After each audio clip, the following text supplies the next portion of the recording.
안녕하세요. 결혼한 지 5년 차 여자입니다. 저희 남편, 저희 친정 식구들에게 참 잘하는 남편입니다. 특히 저희 부모님에게 제가 못 챙기는 부분까지 먼저 챙기려고 하면서 꼭 자기 부모님처럼 신경 써주는 고마운 사이입니다. 저도 너무 고맙고 당연히 시부모님께도 그만큼 잘해야 되지만요. 저희 부부 시부모님과 안 보고 삽니다. 무슨 일로 시부모님과 인연까지 끊었냐고요? 차남으로 평생 형인 아주버님 따까리 노릇을 해야 했던 저희 남편의 한 맺힌 결정이었습니다. 도대체 무슨 일이 있었던 건지 말해보려 합니다. 저희 시부모님들은 장남이 최고라고 생각하시는 분들이에요. 그게 어느 정도냐면요. 집을 팔아먹고 빚을 만들고 가족을 등쳐먹어도 무슨 이유가 있겠지. 우리가 더 도와줘야겠지. 오히려 안타까워하실 정도입니다. 차남인 저희 남편을 낳은 것도 장남인 아주버님 따까리 시키려고 낳은 게 아닌가 싶을 정도예요. 어렸을 때부터 장남이 최고고 절대 둘째는 형한테 대들지 말고 반항도 하지 말라고 했대요. 그리고 저희 남편은 저희 아주머님한테 많이 맞고 살았고요. 저희 남편은 제 남편이라서가 아니라 정도 많고 배려심도 많은 편인데 아주버님은 워낙 오냐오냐 커서인지 지금도 엄청 이기적이고 자기 중심적인 사람입니다. 아주버님은 매사 잘못한 일에도 남 탓을 엄청 하는데 특히 만만한 남편 탓을 한대요. 그리고 어렸을 때부터 아주버님이 뭘 시키면 남편은 무조건 해야 했대요. 싫다고 하면 아주버님보다 시부모님이 먼저 따지고 화내니 저희 남편은 어렸을 때부터 집안에 자기 편은 없다고 생각하면서 컸다고 합니다.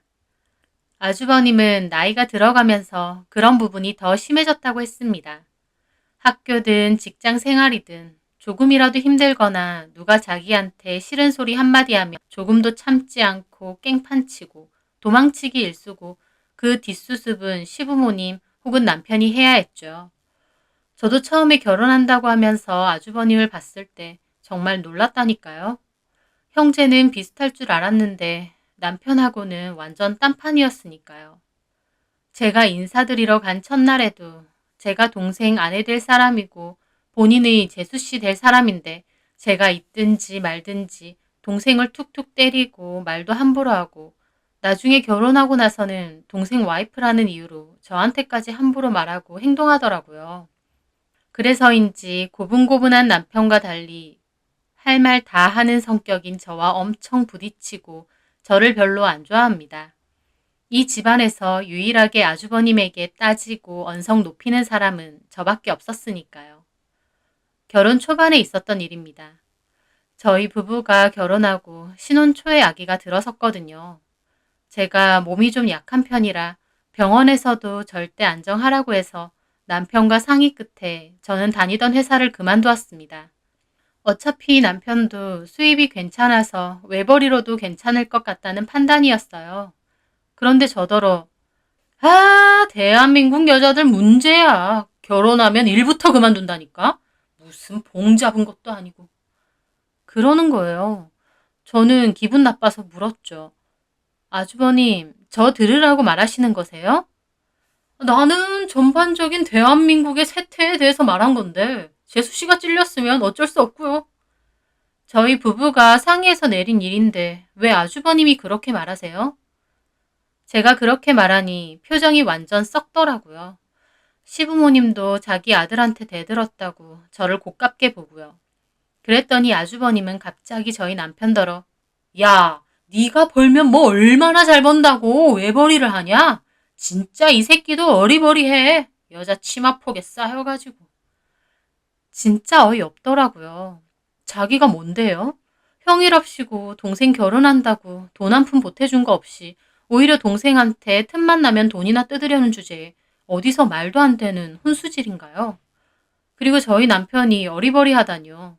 톡 까놓고 변변한 직업도 없이 이거저거 손만 대면서 돈이나 날려먹는 지보다 한 직장에서 꾸준히 인정받으며 일하는 저희 남편이 훨씬 똑부러지는데요. 아주버님은 자기는 직장 생활이 안 맞는다며 사업을 이것저것 해본다고 손을 댔고 결과는 다 망했습니다.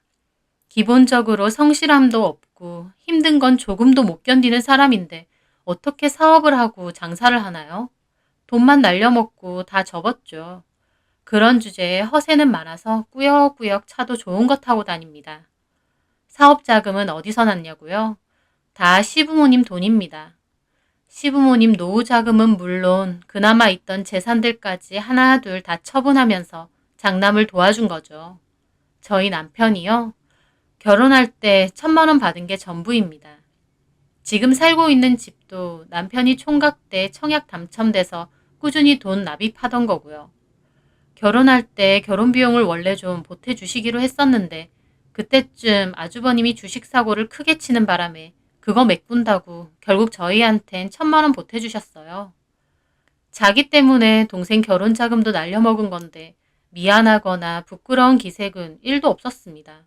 오히려 자기 돈 사고 치는 걸 같이 갚아줘야 할 동생이 결혼을 홀랑 해버려서 더 이상 함부로 돈 달라고 못하니 그게 애석하고 열받는 사람이었죠. 아주버님은 제가 자기 동생하고는 다르게 만만치 않다는 걸 느꼈는지 저를 몹시 마음에 안 들어 했고 그 후로 저에게 함부로 말하거나 제 뒷담을 까는 일이 많았어요. 그러면서 저와 부딪히는 일도 제법 있었고요. 결혼 초반 명절이었어요. 명절 음식을 준비하는데 저희 남편이 저 임신해서 배도 부른데 괜찮겠냐고 걱정이 많았어요. 그래서 시어머니한테 저희 병원에서 조심하라 했다고 말씀드렸는데 시어머니는 유난 떨지 말라고 애 쉽게 안 떨어진다고 저희 남편에게 뭐라고 하시더라고요. 저는 괜히 구박받는 남편이 안쓰러워서 괜찮다고 말하고 음식 준비를 도왔습니다. 저희 남편도 주방에 들어와서 웬만하면 제가 안 하게끔 돕더라고요. 근데 저희 어머님이 그걸 보고 괜히 한마디 하시는 거예요. 어이구, 저 지 와이프밖에 모르는 얼간이. 저희 남편은 그냥 웃으면서 그러더군요. 엄마 왜 그래요? 나 여태까지도 다 도왔었잖아. 남편은 명절 준비할 때 늘 함께 도왔었대요. 그럴 때는 가만히 계시다가 제가 있는데 도와주러 들어오니 괜히 마음에 안 드셔서 저런 거였죠. 남편은 그냥 웃으며 저와 함께 음식 준비를 했습니다. 아주버님요. 거실에 대자로 드러누워서 리모컨이나 틱틱대고 있었죠. 입으로는 엄마 산적 좀 갖다 줘요. 그러면서요. 저희 어머님은 무슨 몸종처럼 알겠다며 전하고 떡하고 담아서 저더러 갖다 주라 하시고요. 저는 진짜 누워서 씻지도 않고 젖만 처먹고 있는 아주버님 면상에 전을 확 부어버리고 싶더라고요.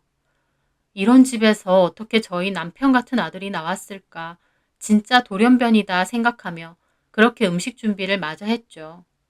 그런데 웃긴 게요. 명절 끝나고 아주버님이 저에게 장문의 문자가 왔습니다. 뭐라고 온 줄 아세요? 재수씨, 내가 재수씨 위해서 얘기해 주는데 앞으로는 눈치껏 좀 행동해요. 시댁 가서 경문이 옆에 두고 이것저것 부려먹고 그러는 거 시부모니 보면 뭐라 하겠어. 경문이가 좀 어리버리해서 재수씨가 하자는 대로 하나 본데 부모 앞에서 아들 노릇은 좀 하게 하세요. 앞으로 어떻게 하는지 내가 지켜봅니다. 와, 진짜 어이가 없었어요. 제가 기막혀 하니까 남편은 무슨 일 있느냐고 했고 저는 그 문자를 남편 보여줬어요. 남편은 표정이 엄청 어두워지더라고요. 미안해 지희야. 그냥 무시해. 저는 미안하다고 하는 남편이 왠지 짠했습니다. 근데 자기가 왜 미안해? 우리 형이 원래 좀 이래. 미안해. 내가 대신 사과할게. 남편의 기죽은 모습을 보니 마음이 너무 아팠습니다. 저는 괜찮다고 했어요. 근데 나중에 아주버님은 남편에게 전화를 해서는 야, 너네 와이프는 예의가 없냐? 뭔 소리야 또. 아주버님이 문자를 보냈으면 뭐라도 답장이 와야 될 거 아니야. 사람 개무시하냐? 형, 그런 문자를 집사람한테 왜 보내? 내가 평소처럼 도운 거야. 게다가 와이프 지금 임신 중이라서 무리하면 안 되고. 지랄 허네. 그거 음식 좀 한다고 애가 어떻게 되냐? 너는 이 새끼야. 그래서 문제야. 여자들이 징징거리는 거 그거 다 믿냐? 어이구 등신아. 하여튼 앞으로 그런 문자 보내지 마. 네가 뭔데 나한테 이래라 저래라야. 이 새끼 많이 컸네. 너 뒤져볼래? 나이도 있는데 말투가 그게 뭐야. 제발 좀 그만해. 남편도 전화를 끊더라고요. 엄청 불편한 얼굴이었습니다. 아주버님은 그 후에 전화가 몇 번이나 더 왔어요. 남편은 괜찮다고 안 받았지만 좀 불안해 보이더라고요. 평생을 형한테 자기가 잘못하지도 않은 일로도 잘못했다고 하고 살았으니 형이 저렇게 화를 내면 남편은 몹시 불안해 보였습니다. 저는 남편을 위해 아주버님께 사과 문자를 보냈어요. 진심은 하나도 없었지만 오직 남편을 위해서 제가 죄송했다. 앞으로는 조심하겠다. 이렇게요. 제가 먼저 숙이고 들어가니 만족했는지 더 이상 남편에게 전화하지 않더라고요. 진짜 지긋지긋한 인간이라고 생각했어요. 저런 답도 없는 인간이 가족이라고 얽히다니 한숨만 나왔죠. 그런데 그 후에 또 그런 일이 있었습니다. 아이를 낳고 한창 바쁠 때였어요. 저희 남편이 저 육아 때문에 고생한다고 주말에 맛있는 거 해주겠다고 해서 팔 걷어붙이고 음식을 하고 있었거든요. 저는 거실에서 아기를 보고 있고요. 남편은 형한테 전화가 왔다며 스피커폰으로 해서 저도 통화 내용을 다 듣게 되었습니다. 형, 무슨 일이야? 야, 너 요새 엄마 집 안 가냐? 대뜸 시댁 안 가냐고 하더라고요. 한 달 전에 갔었어. 한 달? 와, 이 새끼 그렇게까지 안 갔다고? 그게 뭐가 안 간 거야? 그리고 요새 우리 혜랑이가 감기 기운이 있어서 어디 못 데리고 나가. 코로나도 좀 걱정이고. 지랄한다. 그럼 너 네 장모는 보러 안 가냐? 저희 엄마를 네 장모라고 표현하더군요. 남편은 깜짝 놀랐는지 약간 제 눈치를 봤습니다. 장모님도 못 본 지 꽤 됐어. 애 아픈데 어딜 가? 야, 지랄 말고 애 데리고 와서 엄마 아빠한테 좀 보여드려. 진짜 애 있다고 유세 떠는 것도 아니고 엄마 아빠 서운하게 할 거야? 내가 이런 것까지 다 말해줘야 되냐? 시간 없어. 나 다음 주 주말에는 일 있어서 출근해야 되고. 야, 그럼 네 와이프 보고 운전해서 혼자라도 오라 그래. 운전도 못하냐? 남편은 쩔쩔매며 제 눈치를 보며 전화를 끊을까 말까 하더라고요. 저는 못 들은 척 아이만 보고 있고요. 저기, 형, 나중에 내가 전화할게. 왜? 혹시 걔 듣고 있냐? 듣고 있으면 엄마한테 전화라도 좀 자주 하라 그래. 결혼했으면서 며느리 본분도 똑바로 안 해? 도대체 제대로 하는 게 뭐야? 기만 드글드글 세가지고. 저한테 아예 대놓고 개라고 지칭하면서 욕을 하더라고요. 진짜 얼마나 화딱지가 나던지. 육아한다고 바빠 죽겠는데 무슨 전화. 아, 됐어. 나중에 전화해. 남편은 전화를 끊었습니다. 그리고 저한테 자기가 스피커폰으로 전화해서 미안하다고 하더라고요. 저는 남편에게 스피커폰이 문제가 아니라 재수 씨 보고 제 개라고 하고 사돈인 우리 엄마더러 너네 장모 어쩌고 하는 게 문제라고 했습니다. 남편도 미안하다며 자기 형이지만 말하는 게 좀 그렇다고 하더라고요. 남편이 적당히 자기 집 식구들 편만 들어주려고 말을 하는 거면 저도 화가 날 텐데 남편은 진심으로 미안해하고 자기 가족들이 저에게 무례하게 구는 걸 부끄러워 하더라고요. 저는 그날 아이를 재우고 남편과 맥주를 마시며 허심탄회하게 대화를 했어요. 남편에게 대강은 얘기를 들었지만 그렇게 속 깊게 남편의 이야기를 들은 건 처음이었습니다. 남편은 형만 오냐오냐하고 자기는 찬밥 취급을 받으며 컸대요. 시부모님도 형한테만 뭐든지 투자하고 도와주려고 했고 둘째인 자기는 뒷전이었는데 그런 게 분해서 더 악착같이 공부를 했고 남편은 결국 학교도 좋은 곳, 직장도 남들이 들으면 다 알만한 좋은 곳에 다닙니다. 하지만 둘째 아들이 잘 되는 건 저희 시부모님에게 중요한 일이 아니었대요. 오히려 첫째 기죽인다고 생각하셨죠. 그래서 저희 남편이 공부하고 있으면 너만 하지 말고 형한테도 같이 하자고 하라면서 너만 잘 되려고 하면 그만이냐고 장남이 잘 돼야 집안이 바로 선다며 오히려 뭐라고 하실 정도였대요.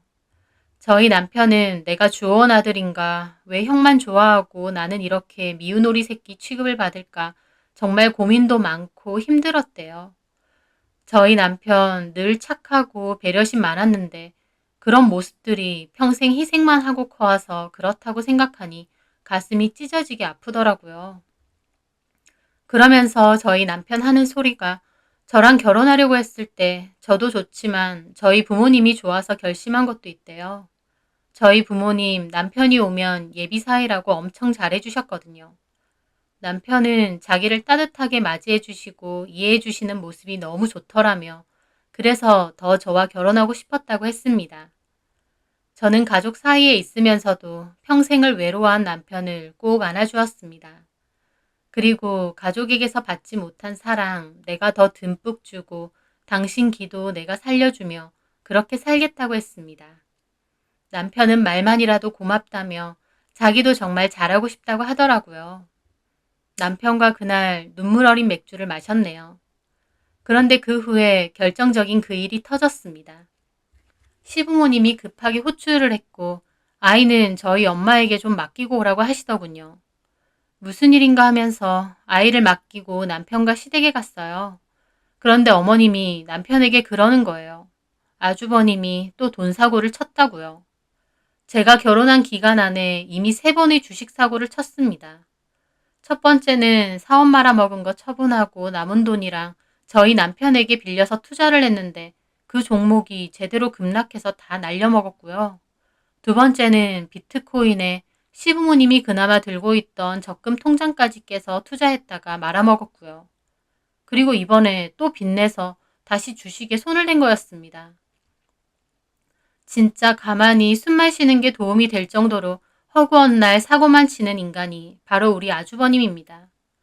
첫째 때는 남편도 버리는 돈이라 생각하고 도와줬고 두 번째는 시부모님 돈이었는데 이번에는 빚까지 냈으니 정말 제대로 답도 없더라고요. 시부모님은 당연히 저희 남편에게 좀 도와주라고 하고요. 내가 돈이 어딨어요? 없으면 구해야지. 직장 빵빵하겠다. 집도 있겠다. 너네 형 신용불량자라도 만들 거야? 형제끼리 너만 잘 사면 돼? 장남이 잘 돼야 집안이 바로 선다고 했지? 엄마, 내가 형한테 그 투자 하지 말라고 했어요. 말도 안 되는 정보 가지고 또 주식한다고 하니까 제발 하지 말라고. 남편이 답답한 마음에 그렇게 말하자 시모와 시부 눈이 번쩍 뜨이면서 남편에게 따져대더라고요. 그럼 네 탓이네. 네가 형을 더 적극적으로 말렸어야지. 그래, 네가 형을 더 적극적으로 말렸어야지. 너네 형 불도저 같은 성격인 거 몰라? 너는 어떻게 그렇게 너밖에 모르니? 듣고 있으니 기가 막혔어요. 갑자기 저희 남편 탓을 하는 겁니다. 남편이 제게 말했던 모든 잘못은 다 자기 탓으로 돌린다는 게 이런 거구나 싶었어요. 대책 없이 빚내서 주식하고 돈 날려먹은 건 아주버님인데 아주버님 잘못은 하나도 없고 가만히 있던 저희 남편이 적극적으로 말리지 않은 탓이라뇨. 애초에 아주버님이 말린다고 말려지나요? 그리고 그때 말릴 때 저도 들었는데 남편이 그거 허무맹랑한 정보니까 제발 투자하지 말라고 했을 때 아주버님은 네가 뭘 알아? 주식은 너보다 내가 더 빠꼼이야. 이거 확실한 정보고 제대로 치고 빠지면 수익률이 얼만 줄 알아? 너 때문에 내가 이거 못하면 그 손해 네가 다 갚아줄 거야? 돈 안 빌려주면 그만이지 어디서 하라 말아야 건방지게. 이렇게 말했던 사람입니다. 저희 남편도 질려서 형 마음대로 하라고 해버렸고요. 그런데 망하고 나니 결국 저희 남편 탓이랍니다. 기가 막히더라고요. 더 웃긴 건 늙으신 부모님이 쩔쩔매면서 돈 구하고 있는데 아주버님이란 인간은 남일인 양 멀뚱히 폰만 만지고 있는 겁니다. 늘 이런 식이었죠. 사고는 본인이 치고 수습은 부모님이나 남편이. 시부모님이 자식을 잘못 키워도 진짜 제대로 잘못 키우셨더군요. 남편은 답답해서 막 한숨 쉬는데 옆에 있던 저는 도저히 못 참겠더군요. 그래서 말했습니다.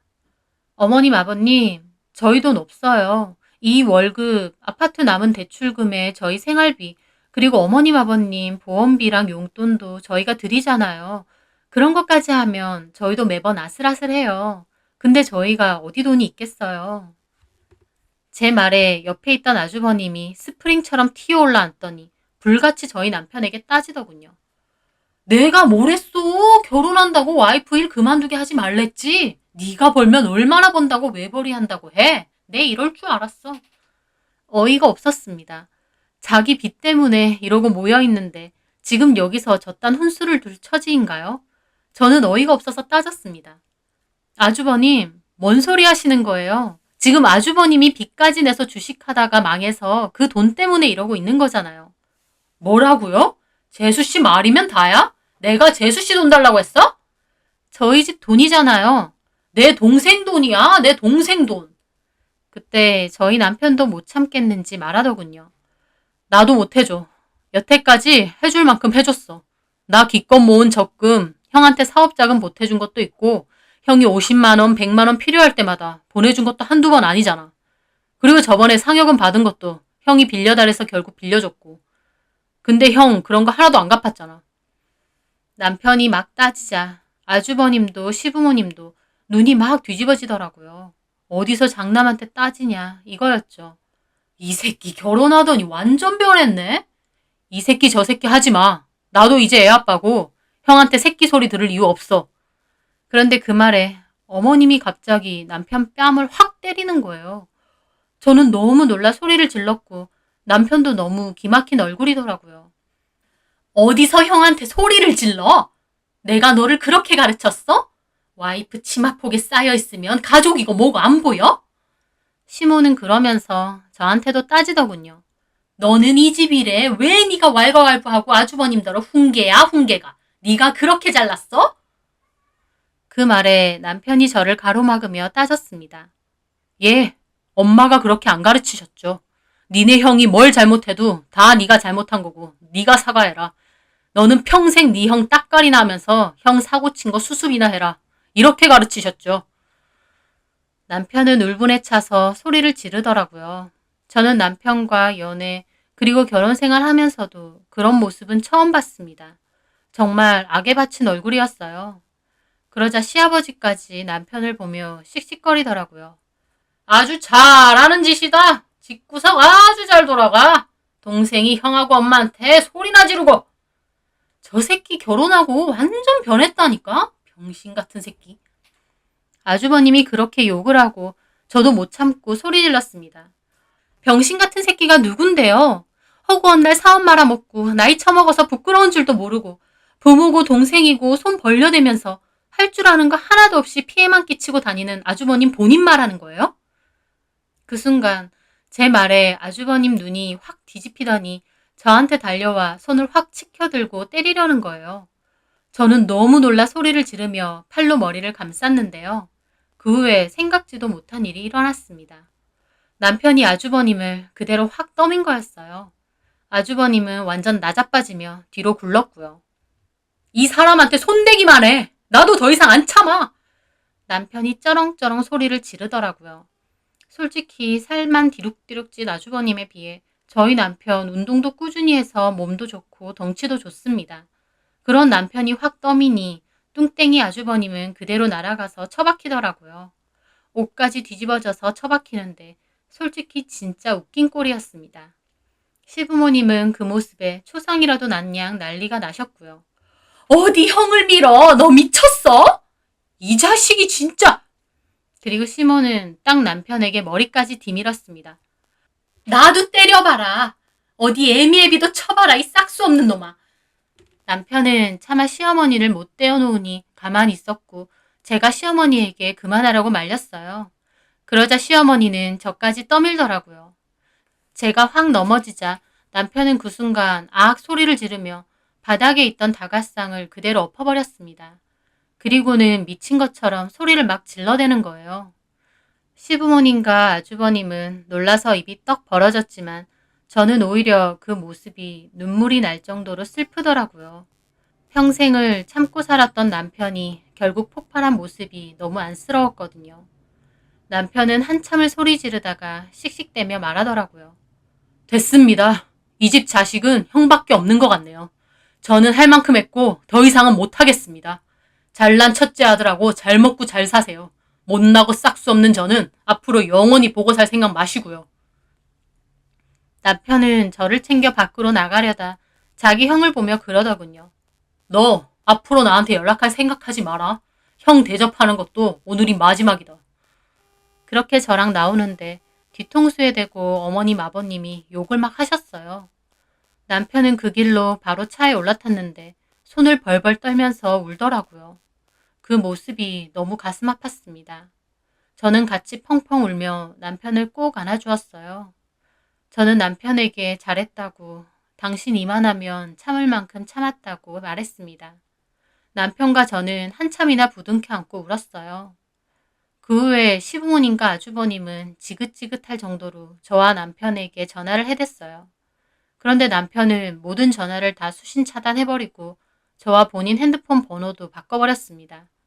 게다가 집도 급매로 내놓고 다른 아파트로 이사를 했습니다. 착한 사람이 화나면 정말 무섭다는 말처럼 저희 남편 그렇게 한번 결심하니 무서울 정도로 완벽하게 시댁 식구들을 잘라내더라고요. 저는 남편이 너무 한이 맺혀 그때 욱해서 지른 줄 알았는데 아니었습니다. 시부모님과 아주버님이 저한테까지 욕하면서 제 탓하는 거 보고 정신이 확 들었대요. 자기가 진짜 지켜야 될 가족은 이제 저와 아기라는 생각이 들었다면서 자기를 평생 좀먹었던 이 식구들을 진짜 끊어야겠다 결심이 섰다고 하더라고요. 남편은 처음엔 좀 괴로워했지만 오히려 시간이 지나며 홀가분해졌습니다. 사실 예전부터 가족과 인연을 끊고 싶었던 일이 한두 번이 아니었는데 그래도 가족인데 어떻게 그러겠냐 싶어서 참고 또 참았대요. 근데 이제는 더 이상 안 참겠다고 그 사람들도 나를 가족으로 안 보는데 내가 왜 가족이랍시고 도와주고 이해해줘야 되나 하더라고요. 저도 남편의 뜻을 존중해 남편이 하는 대로 따르기로 했고요. 저랑 결혼하고 나서 일어난 일이기에 혹시 내가 화근인가, 내가 가족 사이를 찢어놓는 건 아닐까라는 죄책감도 없었던 건 아니에요. 하지만 남편은 오히려 제가 있었기에 자기가 용기를 낼 수 있었다고 고맙다고 하더라고요. 누군가에겐 가족이 인생을 살아가는 이유이자 원동력이 되겠지만 누군가에겐 정말 괴로운 고통이자 굴레가 될 수도 있겠다는 생각을 했습니다. 남편은 완벽하게 시부모님 그리고 아주버님과 인연을 끊어서 저도 더 이상의 소식은 모릅니다. 하지만 집어르게 못 준다고 여전히 돈 사고 치고 그래도 장남이 최고라는 시부모님은 평생 그 돈 사고 수습이나 하며 살겠죠. 저희가 드리던 용돈, 보험료 전부 다 끊어졌으니 모르긴 몰라도 꽤 힘드실 것도 같은데 남편의 뜻이 완고하니 저도 모른 척하고 살려 합니다. 저희 남편은 저희 부모님께 잘하려고 해요. 저는 그 모습이 너무 짠했는데 저희 부모님은 저에게 남편 얘기를 다 들으시곤 너무 마음 아파하시면서 저희 남편을 아들처럼 챙겨주려고 노력하십니다. 저희 아버지도 남편을 따로 불러 술을 한잔하며 많이 외로웠을 텐데 이렇게 잘 커져서 기특하다고 장인 말고 아버지처럼 생각하라 하셨고 저희 남편도 아버지 앞에서 어린애처럼 펑펑 울었다고 하더라고요. 내 남편 내가 지키면서 잘 살겠다는 그때의 다짐처럼 남편의 선택을 존중하고 남편에게 아낌없는 사랑을 주며 살아가려 합니다. 저희 남편도 가슴속에 깊은 상처는 이제 조금 내려놓았으면 해요. 이제 저와 아이가 남편에게는 새로운 가족이니만큼 지난날의 상처는 잊고 행복하게 살았으면 좋겠습니다. 그리고 언젠가 시간이 많이 지나더라도 시부모님 그리고 아주버님이 진심으로 저희 남편에게 사과를 할 수 있다면 그래서 저희 남편도 무거운 마음을 조금 내려놓을 수 있다면 좋겠네요. 긴 사연 들어주셔서 감사합니다.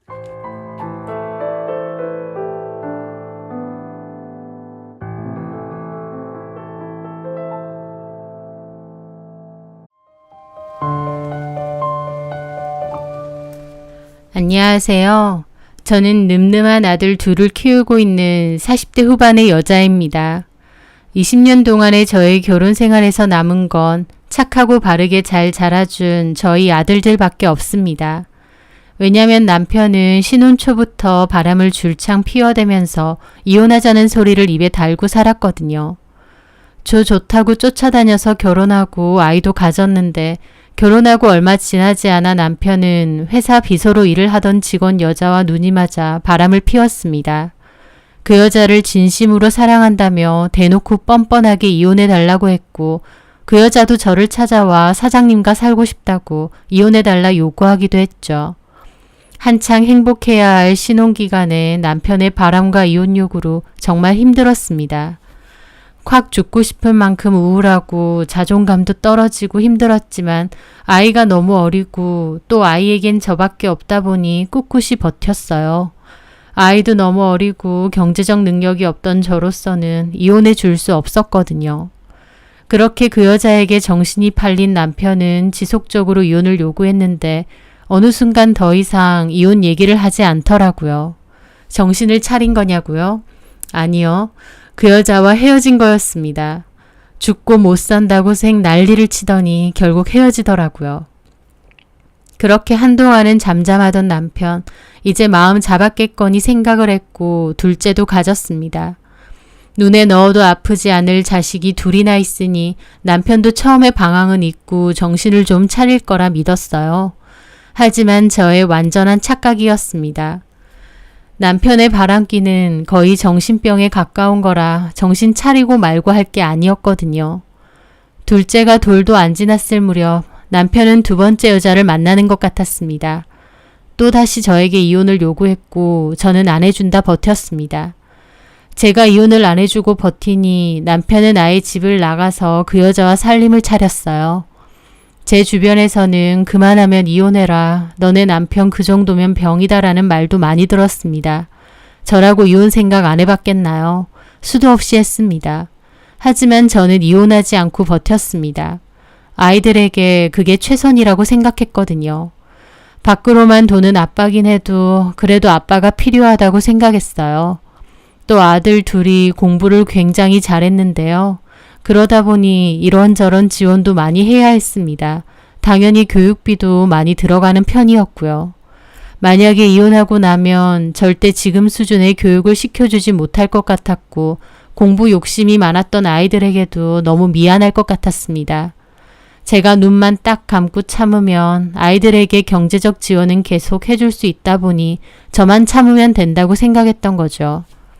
또 제가 경제적 능력이 없다 보니 양육권을 남편이 가져가면 어쩌나 걱정도 많았고요.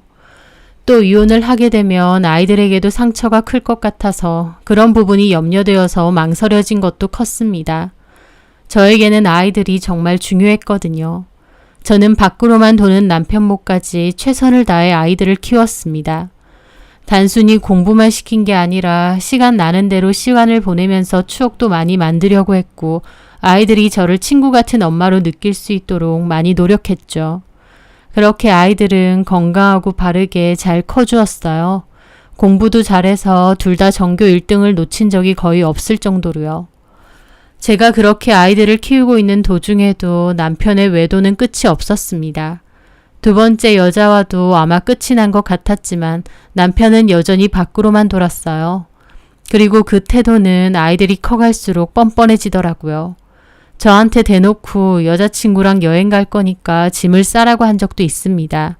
제가 싫다고 하면 남편은 소리를 지르고 화를 냈어요. 그렇게 버티지 말고 차라리 이혼하자고. 지금 이혼 안 해주면 너한테 한 푼도 안 줄 거라고 협박하면서 말이죠. 남편도 제가 애들 키울 돈 때문에 이혼하지 않는다는 걸 잘 아는 듯 했습니다. 저는 결혼 생활 동안 늘 외도를 하던 남편과 거의 남남처럼 살았어요. 하지만 저는 아이들이 성인이 될 때까지 악착같이 참기로 했습니다. 누군가는 저의 선택이 바보 같다고 생각할 수도 있겠죠. 하지만 제 입장에선 아이들을 위해 그게 최선이라고 생각했습니다.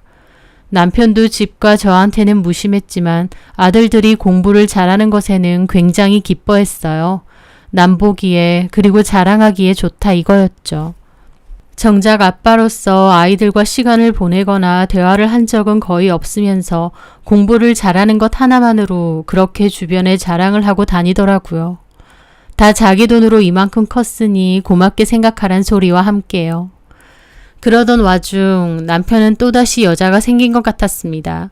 너무 외도가 많아서 이번이 몇 번째 여자인지도 모를 정도였어요.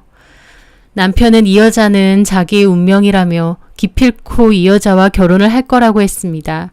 그러면서 또다시 이혼 타령이 시작됐죠. 저는 역시나 이혼은 안 된다고 버티니까 또 집을 나갔습니다. 이번엔 1년 넘게 집에 안 들어왔어요. 그 사이에 저희 큰아들은 의대에 진학을 하게 되었습니다. 너무 기쁘고 그동안의 고생이 보상받는 듯 했죠. 그런데 제 앞으로 소장 하나가 날아왔어요. 바로 남편이 보낸 이혼 소장이었죠. 남편은 별거가 오래되어 이미 혼인관계는 파탄에 이르렀다는 청구 원인이 적힌 소장을 저에게 보냈습니다. 아직 둘째가 고등학생이다 보니 저도 둘째가 성인이 될 때까진 어떻게든 버티고 싶었어요. 남편 성격에 이혼해주면 재혼하고 나서 아이들한테 주는 교육비도 다 끊어버릴 것 같았거든요. 저는 둘째도 20살이 될 때까진 버틸 거라 생각했습니다. 하지만 남편의 행태가 너무 괘씸해서 상간소송은 진행하고 싶더라고요. 남편은 대놓고 그 여자랑 여행 다니고 카드를 쓰고 다녔기에 외도 자체의 증거는 많았어요. 그래서 변호사와 상담을 했는데 변호사 말로는 상간녀가 남편이 유부남인 걸 알았다는 증거가 필요하다고 하더군요. 저는 고민 끝에 그 상간녀 가게를 찾아갔습니다. 증거 수집을 위해서 일부러 찾아간 거였죠. 남편이 집 나가기 전에 술을 잔뜩 먹고 와서는 이혼 요구를 한 적이 있었는데 그때 그 여자가 어디서 가게를 하는 여자고 자기는 그 여자를 진심으로 사랑한다, 이혼해달라라고 주정을 부렸었거든요. 그래서 그 여자가 일하는 가게를 이미 알고 있었습니다. 그 여자 가게는 1인샵이라고 해서 예약제로 손님을 받는 뷰티샵이었습니다. 제가 안으로 들어가니 그 여자 혼자 가게에 앉아 있다가 저를 보고 그러더라고요. 예약하고 오셨나요? 저희는 예약제인데. 이학수 씨 알죠? 제 말에 그 여자 표정이 싹 달라지면서 저를 위아래로 훑어보더라고요. 누구세요? 나 이학수 씨 와이프예요. 지금 우리 남편 그쪽이랑 지내고 있죠? 제 말에 그 여자는 코웃음을 치며 딴청을 피우더라고요. 저는 주머니 속에 녹음되고 있는 녹음기를 생각하며 물었죠. 가정 있는 남자 만나니까 좋아요? 당신 때문에 우리 가정은 파탄이 났는데? 그런데 그 여자가 어이없다는 표정을 지으며 팔짱을 끼더라고요. 무슨 소리세요? 오빠가 이혼 소송 중이라고 했어요. 저는 이혼 소송 중이라고 이제 와이프랑은 다 끝났다고 해서 만나는 건데요? 라는 겁니다. 그 여자는 제가 나타났는데도 당황하는 기색도 없이 저렇게 받아치더라고요. 당황도 하지 않고 쏙쏙 피해서 말하는 걸 보니 이런 적이 한두 번이 아닌 것 같았죠. 저는 그 여자의 뻔뻔한 태도에 화가 나서 따졌습니다. 거짓말 하지 마세요. 유부남인 거 알았잖아요. 몰랐다니까요. 갑자기 찾아와서 뭐래. 저기요, 여기 영업하는 곳이거든요. 좀 나가주실래요? 그 여자는 무슨 성가신 팔이라도 쫓듯이 저한테 그렇게 말하고는 자기 자리로 가버리더라고요. 남편의 외도 상대를 직접 대면한 건 처음이었는데 생각보다 더 뻔뻔하고 파렴치한 여자의 태도에 너무 당황스럽고 분했습니다. 제가 길길이 날뛰어도 그 여자는 유부남인지 몰랐다고 끝까지 잡아떼며 저를 무시하더라고요. 그리고 계속 행패 부리면 영업 방해로 경찰 부를 거니까 좋은 말 할 때 나가라고 하면서요. 그렇게 저는 제대로 된 증거도 못 건지고 그곳을 나와야 했어요. 저는 다시 변호사 사무실을 찾아갔고 이런 일을 변호사님께 다 말했습니다. 그러자 변호사님이 고민하시더니 저한테 그러시더군요. 남편이 그동안 만났던 여자들 중에 지금 여자 말고 알고 있는 사람 있으신가요? 그래서 저는 첫 번째 비서만 알고 있고 그 후에 만난 여자들은 모른다고 했습니다. 상간녀들에 대해서는 잘 모르고 또 알고자 하지도 않았다고 했죠. 속속들이 후벼 파서 알게 되면 제가 너무 힘들어질 것 같아서 외면했다고나 할까요? 바람을 피워도 남편의 상간녀들에 대해서 잘 모른다는 건 남편도 알고 있고요. 그랬더니 변호사님이 이렇게 해보는 게 어떻겠느냐며 한 가지 묘수를 주시더라고요. 저는 변호사님의 제안대로 남편에게 이렇게 문자를 보냈습니다. 당신 정말 순정파네. 비록 바람일지언정 10년 넘게 한 여자만을 사랑하는 거 보니 만난 기간이 이렇게 오래됐으니 나중에 소송을 한다고 해도 더 가중처벌 되겠지? 라고 보냈습니다. 그리고 상간녀에게도 문자를 보냈죠. 그쪽은 내 남편이 유부남인지 몰랐다지만 내가 알기론 유부남인 걸 알고 만났더군요. 그것도 10년이나. 10년 동안이나 만났으면 이제 헤어져도 되는 거 아닌가요? 제발 아이들을 위해 저희 남편을 보내주세요. 라고 말이죠. 그렇게 전송을 했고 효과는 놀라웠습니다. 내연녀는 제 문자를 씹었고 남편은 저한테 이렇게 답장이 왔어요. 돌았냐? 10년은 무슨 10년이야. 뭘 알고나 얘기해. 이 여자는 내가 집 나오고 만난 여자야. 그 전에 만난 여자는 김진이고 8년 전에 만난 여자는 강석영, 그리고 13년 전에 만난 여자는 왕혜경. 알겠니? 이 정신병자야? 너 한 번만 더 지연이한테 연락해서 헛소리하거나 찾아가면 진짜 가만 안 둔다. 이렇게 왔더라고요. 10년이나 한 여자랑 외도를 저지르냐고 했더니 지 입으로 그 전 여자들에 대해서도 술술 분 것이었습니다. 그러면서 남편은 이혼 합의서에 도장 찍으라고, 안 그러면 가만 안 있는다고 또 이혼을 종용하더라고요. 저는 변호사님께 이 얘기를 전했고 변호사님은 제가 드린 문자와 증거를 토대로 소장을 작성했습니다. 누구에게 했냐고요? 남편의 지금 상간녀, 그리고 그 전 상간녀들 모두에게요. 소장의 공동 피고가 무려 4명이나 되는 거였죠. 그 소장이 가고 얼마 뒤에 내연녀에게서 전화가 왔습니다. 내연녀는 몹시 흥분해 있더라고요. 소장 받았는데요. 이게 뭐예요? 오빠한테 그동안 여자가 이렇게 많았다는 거예요? 라는 겁니다. 저는 그 여자의 반응이 참 어처구니가 없더라고요. 바람 피워서 만나는 주제에 그럼 자기가 첫 바람 상대라고 생각했던 말인가요? 저는 코웃음 치며 말했죠. 보고도 몰라?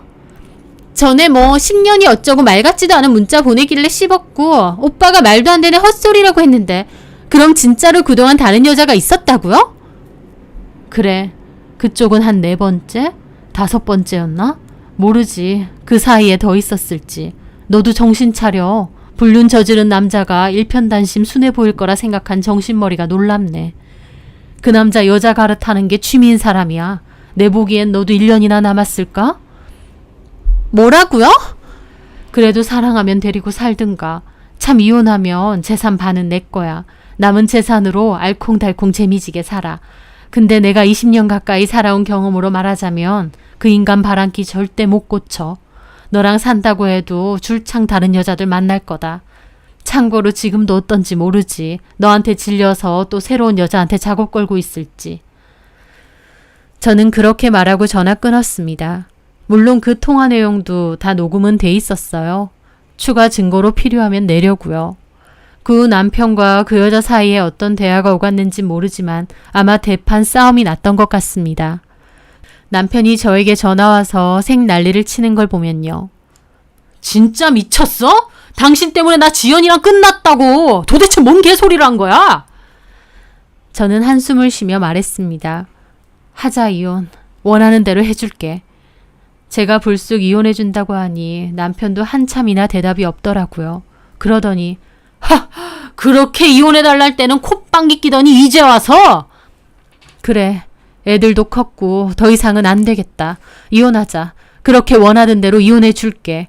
나도 계속 이렇게 살다간 미쳐버릴 것 같아. 그렇게 짐승같이 살고 싶으면 이혼하고 계속 그렇게 살아. 나는 빠져줄 테니까. 저는 결국 이혼을 결심했고 남편과는 협의 이혼으로 끝을 냈습니다.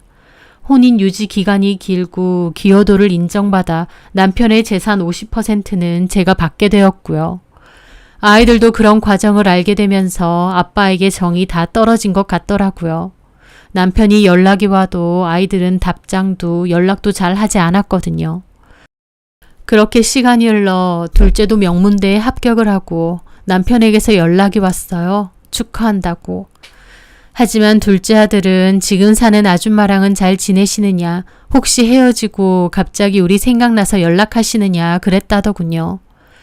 남편은 아들 입에서 그 말을 들으니 꽤나 충격이었는지 한참이나 아무 말도 없다가 전화를 끊었다고 했습니다. 저는 그래도 아이들에게 그랬죠. 엄마 생각해서 아빠 보고 싶은데 안 보거나 하지 말라고. 그래도 아빠가 지원을 해줬기 때문에 너네가 공부할 수 있었던 거라고요. 남편으로선 최악이었지만 그래도 아빠로서 최소한 아이들 교육과 생활은 지원해줬기에 그렇게 말은 했습니다. 그 정도는 해야 된다고 생각했거든요. 하지만 아이들이 아빠를 보고 싶어 하지 않더라고요. 자기 멋대로 살았으니 자식들에게 외면받는 것조차도 다 남편의 업보겠죠. 전 남편은 둘째가 대학에 들어가고 2년 뒤 저에게 문자 한 톡을 보낸 적이 있습니다. 미안하다고요. 하지만 저는 그 문자를 바로 삭제했습니다. 이제 와서 무슨 생각이 들어 저에게 그런 문자를 보냈는지는 모르지만 그토록 원하던 이혼도 해줬고 부부로서의 인연도 끝이 났기에 구태여 답장을 할 이유도 없으니까요. 게다가 평생을 그렇게 당당하고 뻔뻔하게 바람을 피우던 인간이 갑자기 정신 차리고 진짜 저에게 미안해져서 연락한 거라고 생각하지도 않고요. 혹여나 어디 몸이라도 아파서 간병해줄 사람 찾기라도 하는 거라면 나는 그런 바보짓 절대 해줄 생각 없다는 걸 명심했으면 합니다. 간혹 평생 바람피고 살다가 몸 아프면 본부인 찾는다는 인간도 있다던데 제가 미쳤나요? 저는 그 인간 생각만 해도 치가 떨리거든요. 아이들도 다 컸고 저도 더 이상 참고 인내할 이유가 전혀 없고요. 상간녀 소송 증거 때문에 고민하던 저, 그런데 제가 보낸 문자에 걸려서 과거 여자들 줄줄이 말하던 멍청한 전 남편, 자승자박이라는 말이 절로 떠오르네요. 바람 피느라 가정과 자식은 나몰라라 했으니 자식들에게 외면받아도 할 말 없을 겁니다. 그리고 어떻게 살든 이제 제 알바도 아니고요. 앞으로 전 남편 놈은 제 인생에서 지워버리고 아이들과 함께 행복하게 지내려 합니다. 제 사연 들어주셔서 감사합니다.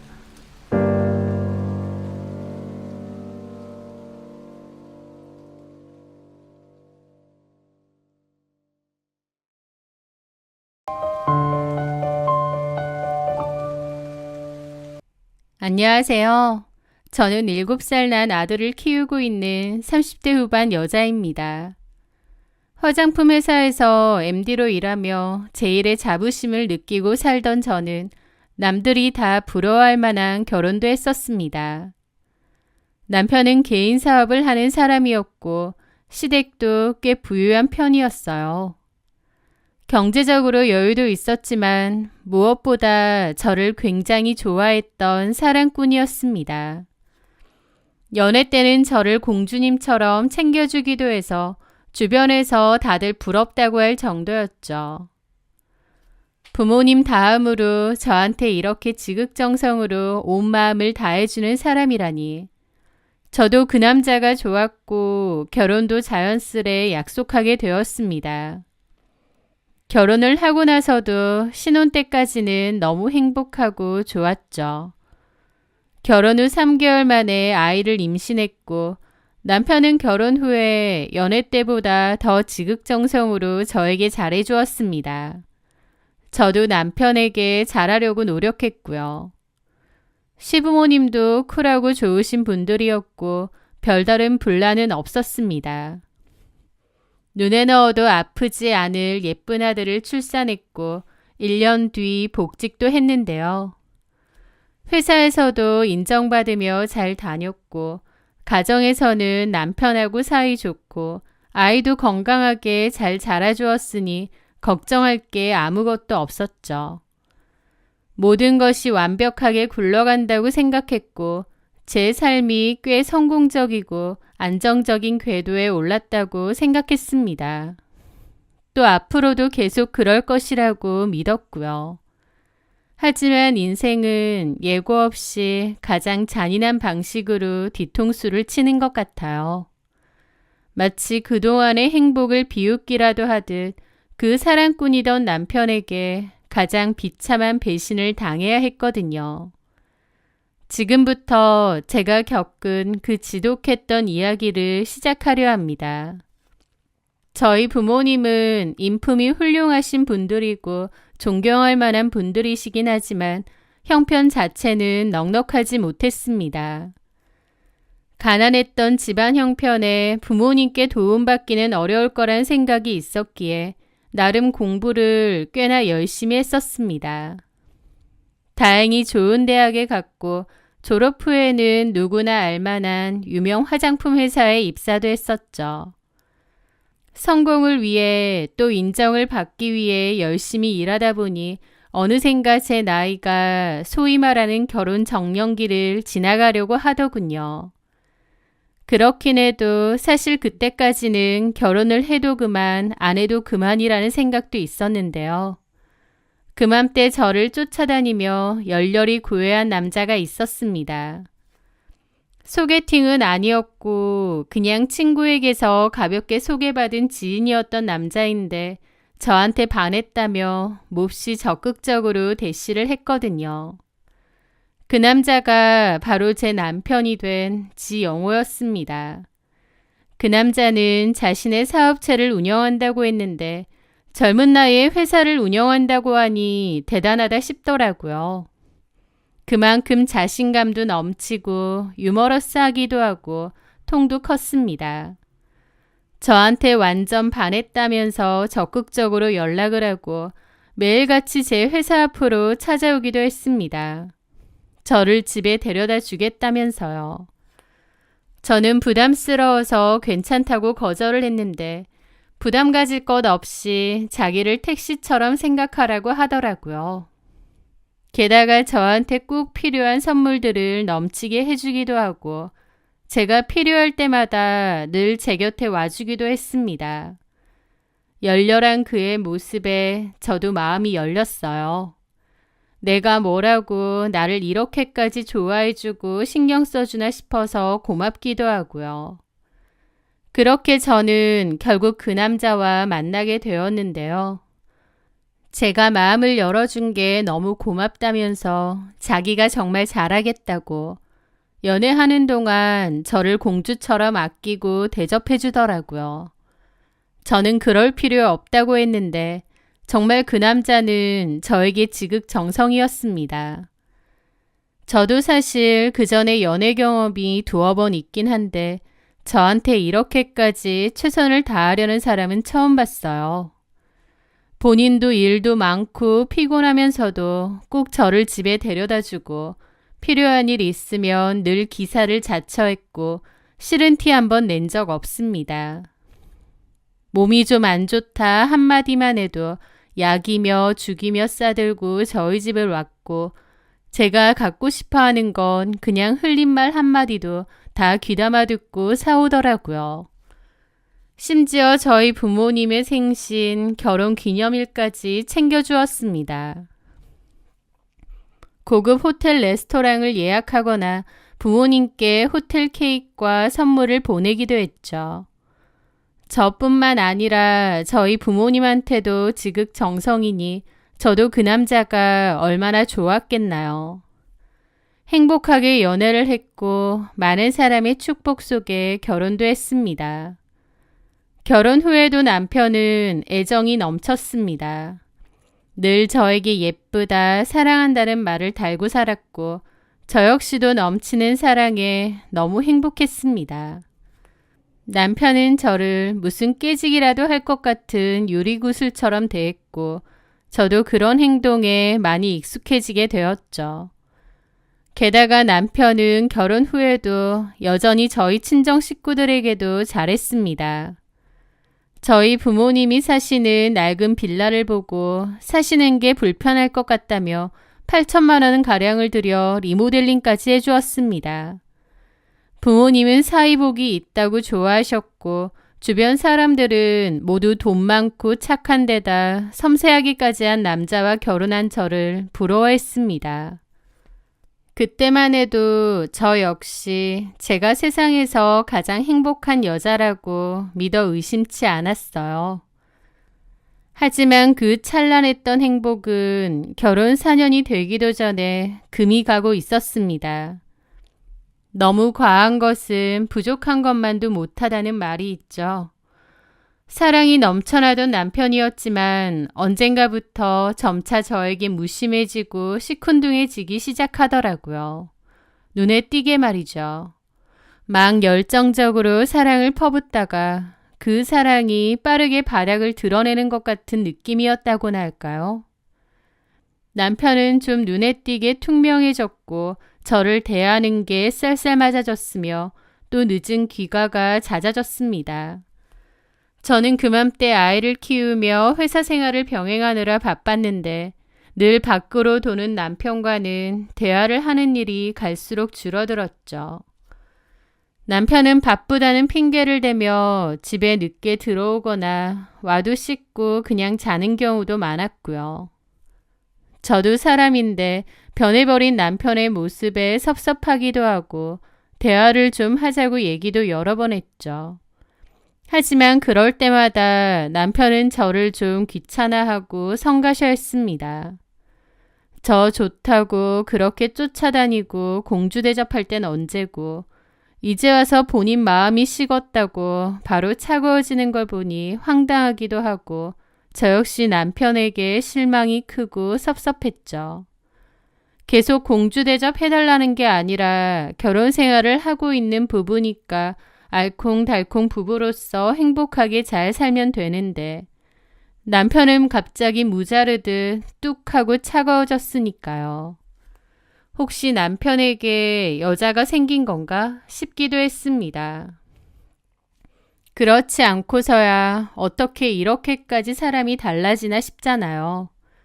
그리고 혹시나 했던 저의 의심이 확신이 되기까지는 그리 오랜 시간이 걸리지 않았습니다. 남편은 그맘때 부쩍 피곤하다는 말을 입에 달고 살면서도 휴대폰은 늘 뒤집어 놓고 누군가 계속 연락을 주고받는 등 평소와는 다른 행동을 보였는데요.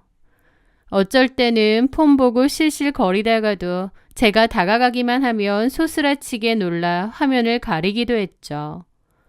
뭘까 하는 의심과 불안이 제 속에선 계속 쌓여가고 있던 어느 날이었습니다. 어느 날 왜인지 새벽 2시가 넘은 시각 잠이 확 깼고 정신이 말똥말똥했어요. 제 옆에 누운 남편은 세상 모르고 쿨쿨 자고 있더군요. 저는 그맘때 부쩍 달라진 남편의 태도에 마음이 많이 안 좋았는데 남편의 평온한 얼굴을 보니 얄밉기도 하고 우라도 치밀었습니다. 나는 이렇게 속을 끓는데 이 사람은 편안하구나 싶기도 하면서요.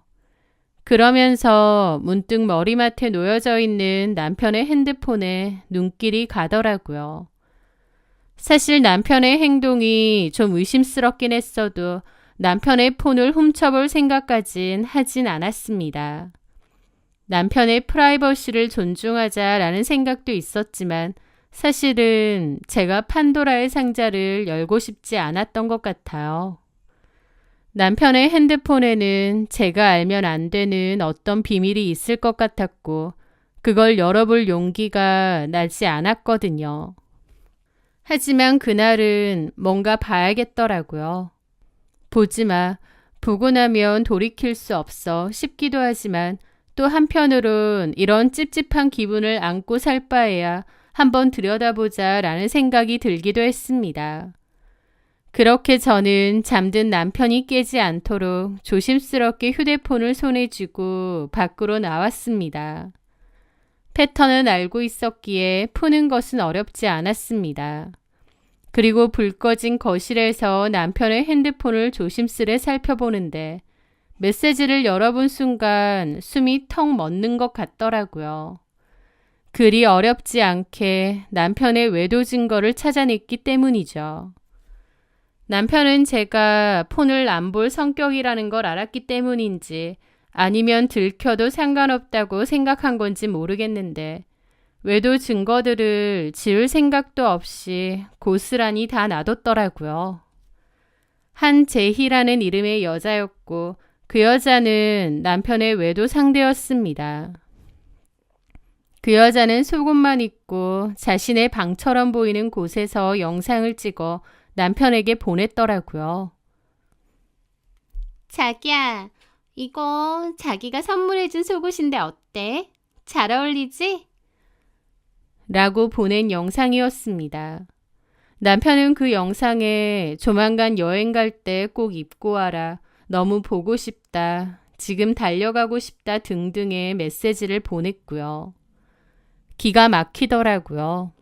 남편의 외도 사실을 이런 식으로 알게 될 줄은 꿈에도 몰랐으니까요.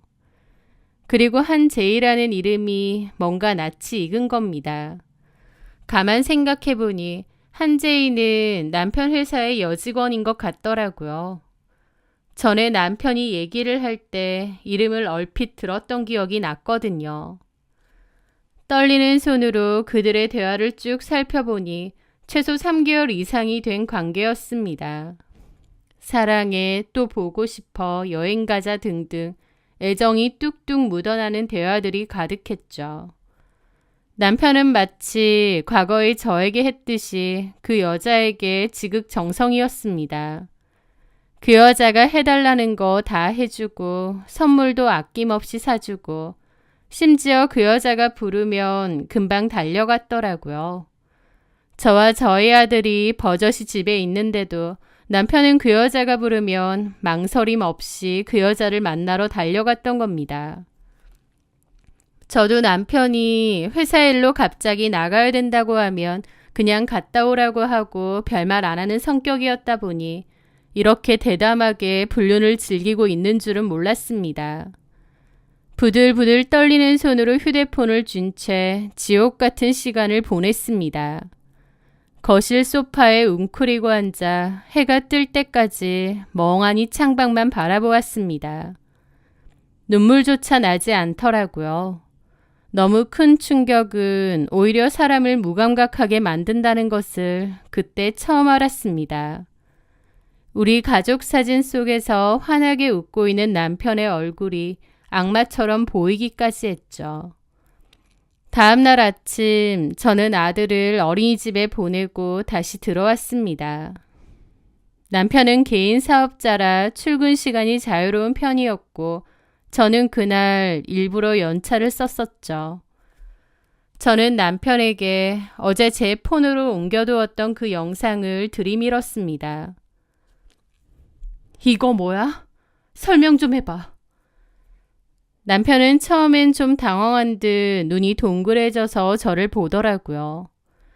그런데 잘못을 빌며 용서를 구할 것이라 생각했던 제 마지막 기대는 그의 첫마디에 박살이 났습니다. 영상을 확인한 남편은 혼자서 막 머리를 쥐어싸며 짜증과 화를 내다가 갑자기 그러는 겁니다. 너 지금 뭐 하는 거야? 내 폰 뒤졌어? 왜 남의 폰을 함부로 뒤져? 너 의부증 환자야? 라고요. 이런 영상을 내연녀랑 주고받았고 그걸 저한테 들켰음에도 이토록 뻔뻔하게 적반하장으로 나오는 겁니다. 지금 그게 중요해? 중요하지. 나 이런 거 딱 질색인 거 알아 몰라. 질색이고 자시고 이게 뭔지나 설명해봐. 외간 여자랑 바람피는 거 들켜놓고 이렇게 뻔뻔하게 나온다고? 그래서 밤새 내 폰 뒤져서 이런 거 찾아내니까 좋냐? 무섭다 무서워. 내 폰 한두 번 본 것도 아니지. 바람핀 건 얘기 안 하고 딴소리만 할 거야? 그래서 뭐 어쩌라고. 못 참겠으면 이혼하든가. 라면서 아무렇지 않게 이혼을 하자는 거예요. 그 말에 저는 눈이 돌아서 남편의 뺨을 내리쳤습니다. 그런데 남편도 눈이 확 뒤집어지더니 저를 확 떠미는 거예요. 저는 중심을 잃고 바닥으로 쓰러졌는데 그 상황이 저에겐 너무 충격이더라고요. 남편이 저를 떠밀다니요. 저한테 폭력을 쓰다니요. 너무 기가 막혔는데 그 와중에 저를 벌레 보듯 쳐다보는 그의 눈빛이 더 기가 막혔습니다. 그 순간 알겠더군요. 남편의 눈에 저는 더 이상 사랑하는 아내가 아니었습니다. 그저 귀찮고 성가시고 사라졌으면 좋겠는 그런 존재일 뿐이었어요. 그래서 저한테 이토록 함부로 하는 것이었죠. 너무 어이가 없었는데 남편은 지가 더 난리를 치며 욕설까지 하더니 그대로 집 밖으로 나가버렸습니다. 너무 기막히고 절망적인 상황 속에서 몇 시간이고 거실에 앉아 있었어요. 이게 정말 나한테 일어난 일인가 싶어서 눈물밖에 안 나더라고요. 남편은 그날 집에도 들어오지 않았습니다. 그리고 남편은 저한테 들키고 나니 차라리 잘 됐다는 식으로 나오면서 이혼을 요구하기 시작했어요. 남편은 상간녀에게 완전 눈이 돌아있는 상황이었습니다. 남편이 저에게 얼마나 열렬히 구애를 하고 들이댔었는지 알기에 한번 누군가에게 빠지면 불도저 같은 인간인 걸 알기에 이제는 그 상대가 내가 아닌 상간녀로 바뀌었구나 싶더라고요. 저를 한 사람으로서 사랑하고 아끼고 그러는 줄 알았는데 상대가 바뀌고 나니 저한테는 정말 쓰레기처럼 구는 겁니다. 아내이자 자기 아들의 엄마인 저에게 정말 너무하더라고요. 저도 남편이 이런 인간인 줄 몰랐어요.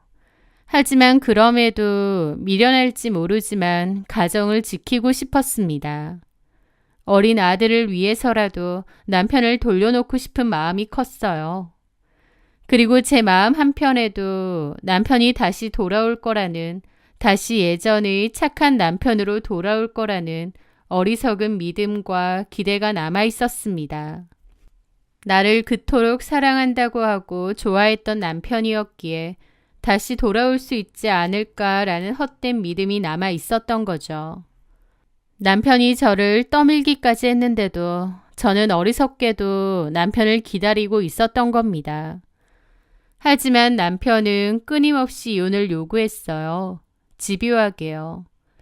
저는 남편이 도저히 설득이 안 되니 상간녀에게 만나자고 연락했습니다. 남편의 폰에서 그 여자의 핸드폰 번호를 알아냈었거든요. 그 여자는 뜻밖의 순순히 알겠다고 했습니다.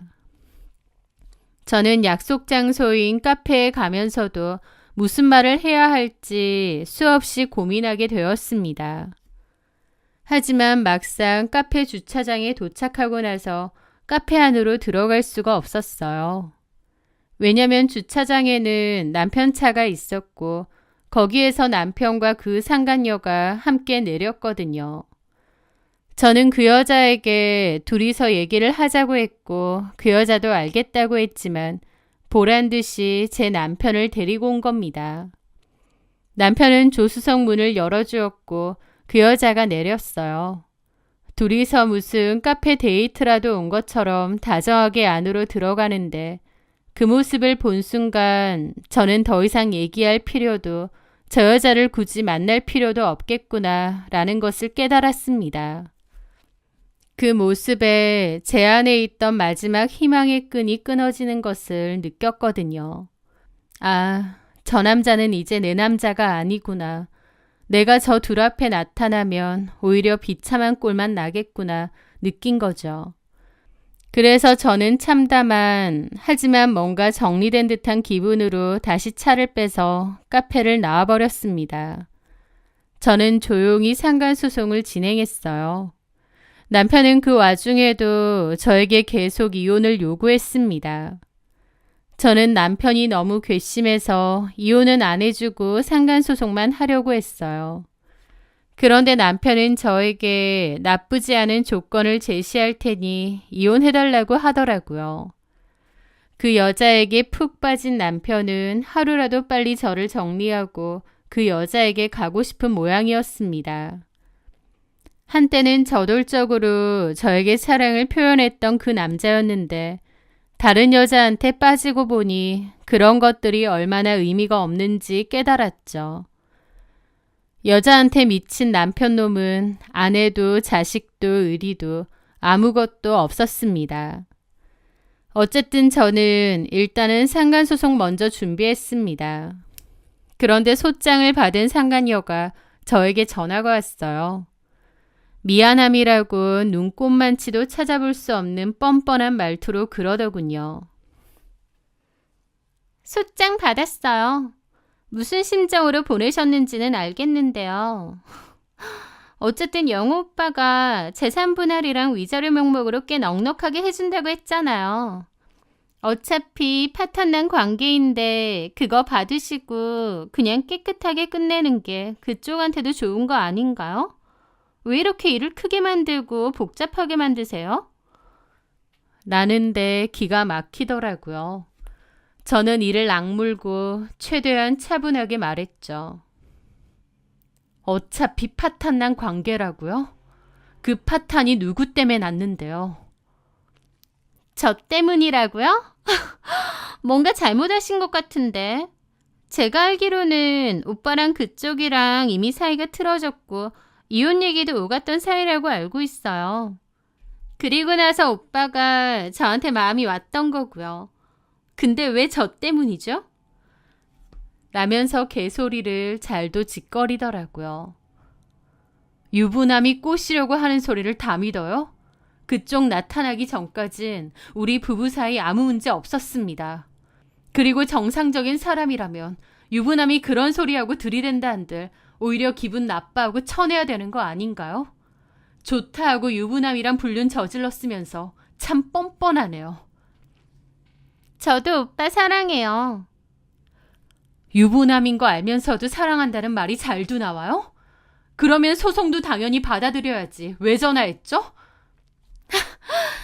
그쪽 생각에서 하는 말이에요. 그냥 오빠가 위자료며 재산분할 넉넉히 해준다고 했을 때 그거 받고 잘 끝내면 되지. 이런 식으로 일 크게 만들면 그쪽도 피곤할 테니까. 고양이 쥐 생각해요? 그쪽이 뭔데 내 생각을 하는데요. 그럼 말던가요. 저는 사실 상간소송 이거 상관없어요. 어차피 오빠가 돈 다 내줄 거고 염두에 두고 만난 거니까요. 참 뻔뻔하고 무서운 사람이네요. 그 여자는 정말 도덕성이라고 눈 씻고 찾아볼 수도 없는 그런 파렴치한 인간이더라고요. 어차피 파탄난 관계고 이혼도 시간 문제였다는데 차라리 오빠랑 저랑 이렇게 된 거 알게 돼서 그 김에 위자료랑 재산분할도 넉넉히 받게 되니 오히려 좋은 거 아닌가요? 들어보니 결혼한 지 4년 조금 넘었다는데 보통은 10년 정도는 돼야 재산분할이든 뭐든 있다던데요. 4년밖에 결혼 생활 안 하고 그 위자료의 재산분할이면 제법 재미 보신 거 아닌가요? 그 말에 저는 완전 폭발했죠. 야, 좋게 해주는 것도 한계가 있어. 개소리 작작짓거려. 이거 완전 미친년 아니야? 뭐라고요? 개소리? 미친년? 그래, 어차피 파탄난 관계? 유부남이랑 놀아난 네 입에서 할 말은 아니지. 너 같으면 이게 재밌겠니? 지금은 뭐나 된 것처럼 구는데 나중에 땅 치고 후회나 하지 마. 남의 눈에 눈물 내는 거 아니야. 나중에 큰 코 다쳐. 그건 제가 알아서 할게요. 그래, 알아서 하고 다시는 이딴 전화 하지 마. 유부남이랑 놀아놨으면 상가소송 당하는 것도 당연하고 위자료도 제대로 준비해. 알았니? 절대 합의 없고 무조건 너한테 다 받아낼 거니까. 저는 그렇게 끊었는데 얼마나 속이 뒤집어지고 화가 나던지요. 그 여자아는 꼬라지가 너무 열받아서 진짜 이혼은 안 해주고 싶은 생각도 있었습니다. 그런데 남편은 아이를 생각해서 최대치의 재산분할을 해주겠다고 나오더라고요. 사실 저도 변호사와 상담을 많이 해봤지만 결혼기간이 짧아서 재산분할은 어렵고 위자료 받아봤자 몇 천이잖아요. 법적으로 싸워봤자 나한테 남는 거 없을 거고 이미 끝난 마당에 차라리 재산분할 받고 에라이 더러운 것들아 하고 끝내는 게 낫지 않을까 싶었습니다. 제 주변에서도 다들 그렇게 하라고 했고요. 너무 억울하고 분통 터지지만 이렇게 질질 끌고 가는 건 역시도 저한테 하등 좋을 게 없다는 판단이었습니다. 그리고 그 상간녀도 지금은 기세 등등하지만 남편의 사랑과 애정이라는 게 결국 유통기한이 짧다는 걸 안 저였기에 그 둘의 사랑도 그리 오래가진 않을 것 같았습니다. 그 둘이 알아서 지지고 볶고 살듯 마음대로 하라고 하고 나는 그냥 여기서 빠져나가자 그런 생각을 했던 것 같아요. 많이 지치기도 했고요. 결국 저는 남편의 합의이혼에 응했고 도장을 찍었습니다. 충분한 재산분할도 받고 위자료도 받아냈지만 그럼에도 이혼 후 한동안은 지독한 우울감에 시달렸습니다. 사람에 대한 배신감, 실망, 그 상간녀에 대한 분노 등 복잡한 심경이 얽히고 설켜 잠을 잘 수도 밥을 먹을 수도 없었습니다. 하지만 아이를 생각해서라도 계속 슬퍼하고 있을 순 없더라고요. 그리고 남편과 그 여자를 생각해서라도 무너질 순 없었습니다. 누구 좋으라고요. 저는 독하게 마음먹고 운동하고 회사 다니고 육아를 병행하며 바쁘고 치열하게 살았습니다. 잡생각을 할 수도 없게끔 미친 듯이 바쁘게 살았죠. 사람이 몸을 바삐 움직이니까 부정적인 생각을 안 하게 되고 괜찮더라고요. 시간이 흐르면서 그래, 내가 쓰레기 같은 인간들한테 당하긴 했지만 그래도 받을 거 받고 이혼했으니 최악은 아니다. 우리 아들이 있었으니 이 결혼이 나에게 주는 것도 분명히 있다라고 최대한 좋게 생각하고 넘어갔습니다. 그렇게 이혼을 하고도 1년이 가까이 됐을 때였어요. 어느 늦은 밤 전 남편이 뜬금없이 전화가 왔습니다. 양육비 때문에 연락처는 지우지 않았는데 갑자기 연락이 온 거죠. 뭔가 해서 받아보니 잔뜩 술에 취해 혀가 꼬인 목소리로 그러더군요. 민정아, 나야 용호. 잘 지내? 재훈이는 자고? 무슨 일이야? 용건 없으면 끊을게. 미안하다, 민정아. 나 많이 원망스럽고 밉지. 그래, 내가 잘못한 것 같아. 나 벌 받는 것 같아. 너랑 재훈이한테 그렇게 한 거 다 돌려받나 봐. 그러면서 청승을 떨더라고요. 들어보니 남편은 한재희와 반년도 살지 않고 헤어졌다고 했습니다. 그 이유가 기가 막혔어요. 알고 보니 한재희는 다른 남자의 아이를 임신한 상태였다고 했습니다. 저랑 이혼하고 한재희랑 바로 같이 살게 될 줄 알았는데 이미 제 전 남편에게 흥미 떨어진 한재희는 다른 남자랑 양다리였고 아이까지 임신한 거였습니다. 심지어 그쪽 남자가 더 스펙이나 집안이 좋고 미혼이었기에 한재희는 바로 제 남편을 차버리고 그쪽으로 갈아탄 거였습니다. 제 전 남편은 그 일로 화가 나서 한재희에게 찾아가 행패를 부리고 폭행을 했는데 그 일로 한재희가 전 남편을 고소했고 고소 때문에 전 남편은 준비 중이던 사업에 크나큰 지장을 받게 되었다고 했습니다. 더불어 전 남편의 사업은 원래 전 시부모님이 금전적으로 도와주고 계셨는데 전 시부모님이 친척에게 사기를 크게 당했다고 하더라고요. 엎친 데 덮친 격이었죠. 그러면서 전 시댁 상황도 몹시 안 좋아졌고 전 남편의 사업은 제대로 진행이 안 되면서 매출 부진이 심각했다고 했습니다. 그 와중에 한재희에게 폭행 고소 당했기에 결국 돈 주면서 고소 취하하는 대신에 서로 깨끗이 헤어지기로 했답니다. 처자식 버리고 상간녀에게 올인했는데 그 상간녀에게 버림받고 돈줄마저 끊긴 그의 처참한 신세 한탄을 들으며 저는 속으로 꼴 좋다고 생각했습니다. 그리고 내 할 바 아니니 알아서 잘 살라고 양육비만 끊기지 말고 제대로 보내라고 말하고 그냥 끊었습니다. 남편은 그 뒤로도 몇 번 저에게 다시 재결합이니 뭐니 했는데 말도 안 되는 헛소리죠. 애도 못 보게 하기 전에 그만하라고 경고했고 그 후에 남편도 더 이상 얘기하지 않고 찌그러져 살더라고요. 전 남편의 경제 상황은 갈수록 악화되어서 상황이 몹시 안 좋다는 것만 전해 들었는데 그냥 꼬시다고 더 확 망해버리라는 생각을 했던 것 같아요. 하여튼 그렇게 또 몇 년이 흘렀고 저는 이사를 갔었습니다. 저희 아들은 7살이 되었죠. 그러다가 아들이 다니는 유치원의 한 엄마가 주축이 되어 아파트 모임을 만들었습니다. 저보고도 오라고 하더라고요. 저희 아이가 다니는 유치원은 어린이집과 유치원이 같이 운영되고 있었는데요. 그 어린이집 겸 유치원을 다니고 있는 저희 아파트 엄마들끼리 모임을 만든 거죠. 2살부터 7살까지 다양한 연령대의 아이를 둔 애기 엄마들이 모여 육아 정보도 나누고 커피도 한잔하는 소소한 모임이었습니다. 저는 회사 생활로 바빠서 간 적이 없었는데요. 아들에게도 동네 친구를 만들어주고 싶기도 하고 또 그 모임장 친구가 워낙 적극적으로 저한테 오라고 하기에 한번 참여하기로 했습니다. 모임 장소는 아파트 상가에 있는 브런치 카페였죠.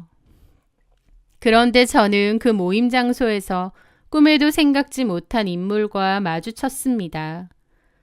늦게 출근이 가능했던 날 아이 등원을 시키고 돌아와 그 모임 장소에 가게 되었는데요.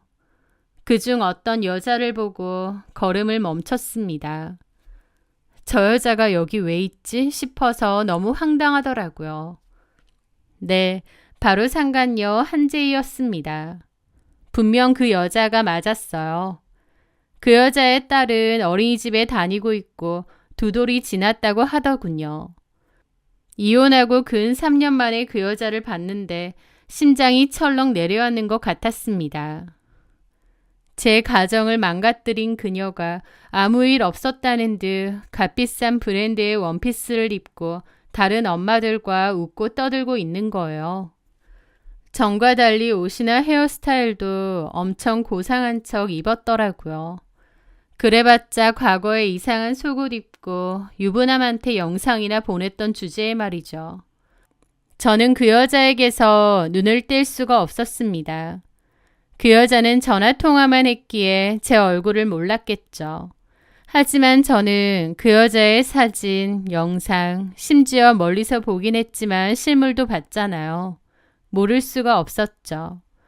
저는 조용히 입 다물고 그 여자를 지켜봤습니다. 그 여자는 이 모임에 자주 나왔었는지 다른 애기 엄마들하고도 친해 보이더라고요. 자기 남편이 얼마나 다정한지, 자기 딸이 얼마나 똘똘하고 예쁜지에 대해서 늘어놓고 이번 달 말에 가족끼리 발리로 여행을 갈 거라면서 자랑을 하고 있었습니다. 그 꼴을 보니 과거가 떠오르더라고요. 남의 가정 파탄시켜 놓은 것도 모자라 저한테 전화하면서 그랬죠. 재산분할 넉넉히 받고 이혼하니까 재미 좀 보지 않았느냐고요. 그 뻔뻔한 소리를 짓거려 놓고도 제 전남편은 반년도 안 돼서 버리고 이제는 다른 남자 꼬셔내서 아무렇지 않게 잘 먹고 잘 살고 있다니.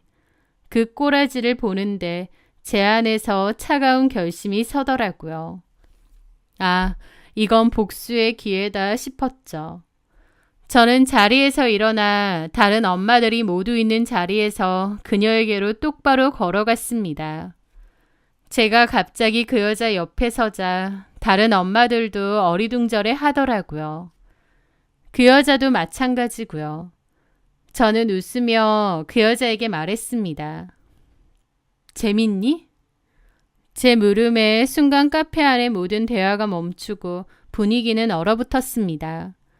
그 여자는 눈이 동그래져서 황당한 얼굴로 저를 쳐다보더라고요. 네? 누구세요? 저를 초대했던 모임장 친구가 놀라서 저한테 그러더라고요. 재훈 엄마, 왜 그래요? 시연 엄마랑 아는 사이예요? 시연? 아, 딸 이름이 시연이야. 제가 그렇게 말하자 한재희도 미간을 확 찌푸리더라고요. 저기요, 누구신데요? 모임장님, 이 사람 누구예요? 저는 비웃으며 말했습니다. 한재희 씨, 내 목소리 벌써 까먹었어? 우리 통화도 했었잖아. 네? 내 이름 이민정이야. 기억나? 3년 전인가? 네가 내 남편하고 바람 펴서 내가 너한테 상간소송 걸었잖아. 그거 취하해달라고 네가 나한테 전화했었잖아. 네가 그때 뭘 했더라? 어차피 파탄난 혼인관계인데 위자료라도 넉넉히 받게 해주니 고마워하랬나? 제 말에 그녀는 제가 누군지 알게 됐는지 얼굴이 새하얗게 질렸습니다.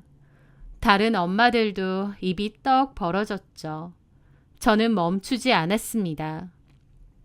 내 남편이랑 바람나서 나 이혼시키고 바로 내 남편이랑 재혼하나 했더니 다른 남자애 임신해서 그 남자랑 결혼했다며? 그의 이름이 시연이야? 와, 우리 어떻게 이렇게 또 만나지? 이 아파트 사는진 전혀 몰랐네. 내가 그때 말했지. 말 함부로 하지 말라고. 나중에 큰 코 다친다고.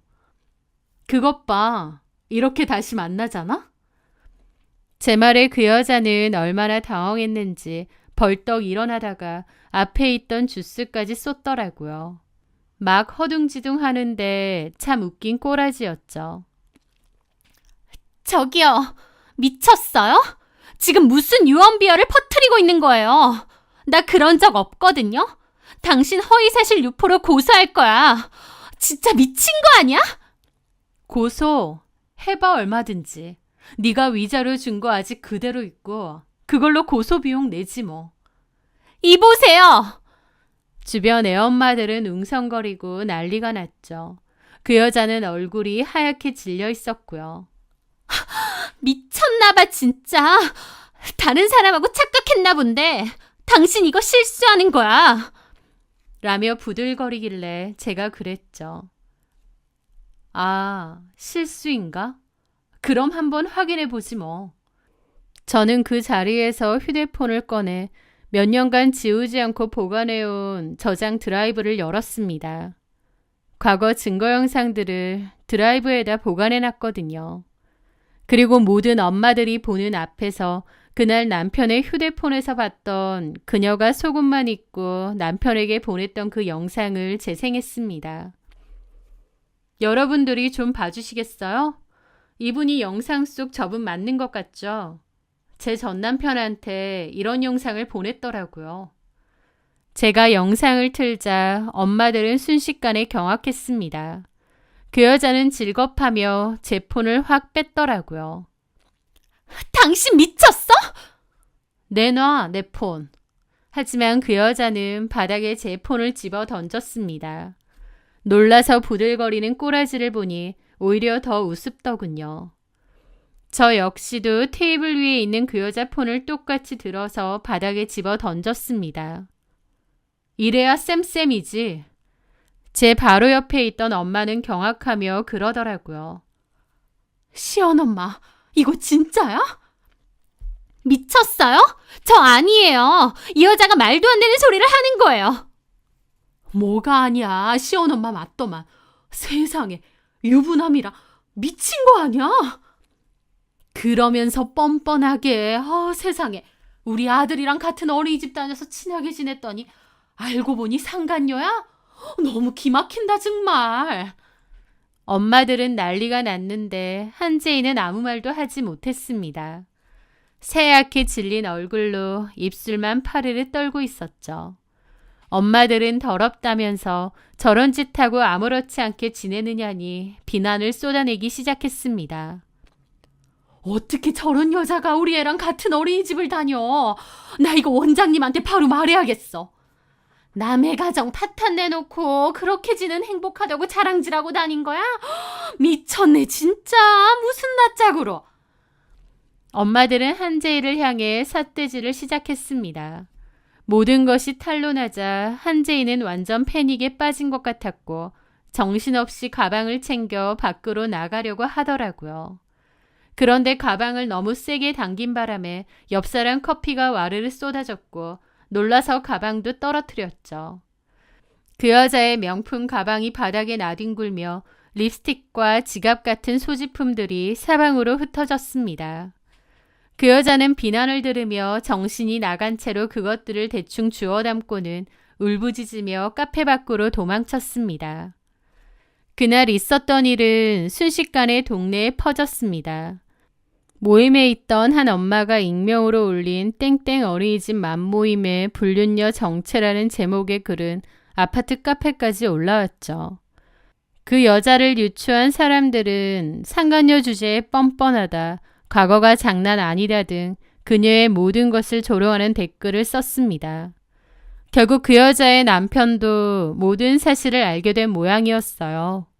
그 일로 동네가 뒤집어졌고 결국 그 여자의 남편이 그 여자에게 이혼 소송을 걸었습니다.